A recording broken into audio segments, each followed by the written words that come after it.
আসসালামু আলাইকুম। Hello viewers, আমি ডক্টর নুরুল হুদা নাইম আপনাদেরকে স্বাগত জানাচ্ছি আমার চ্যানেল ডক্টর নাইম NJLA। ভিডিওতে যে একটা বাচ্চাকে দেখতে পাচ্ছেন তার বয়স 8 মাস এবং এই বাচ্চাটা একটা চুল গিলে ফেলার চেষ্টা করছে এবং তার মা চুলের একটা অংশ ধরে বসে আছেন। এই ব্যাপারটা হচ্ছে যে চুলটা তারা টান দিচ্ছেন কিন্তু আসছে না, গলার ভিতরে কোথাও আটকে গেছে। এই জন্য এই অবস্থায় তারা ডাক্তারের শরণাপন্ন হন, তারা চলে আসেন NJLA। আমরাও চেষ্টা করেছি হা করে যন্ত্র দিয়ে দেখে, তারপরও কোথাও যেন এটা আটকে গেছে, আসে না।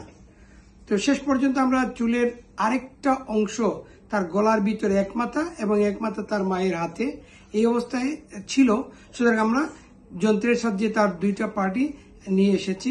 মানে তার গলার ভিতরে ইপিক্লোটিসে এটা একটু পেঁচানোর মতো ছিল, যে কারণে সহজে আসছিল না। দর্শক, এই সমস্ত ছোট বাচ্চাদেরকে আমরা খেয়াল রাখবো, তাদের হাতের আশেপাশে যেন এমন কিছু না থাকে যেটা সে গিলে ফেলতে পারে, নাকের ভিতরে ঢুকিয়ে দিতে পারে অথবা কানে ঢুকাতে পারে। সুতরাং তাদেরকে খেলার জন্য আমরা এমন জিনিসটাই দিব যেটা সহজে তার এই নাক, কান, গলার মধ্যে অথবা মুখের মধ্যে না ঢুকাতে পারে। এবং অবশ্যই কেউ না কেউ একজন তাকে সতর্কভাবে দেখে রাখতে হবে, সে যেন এরকম কোনো কিছু না করে। ধন্যবাদ সবাইকে।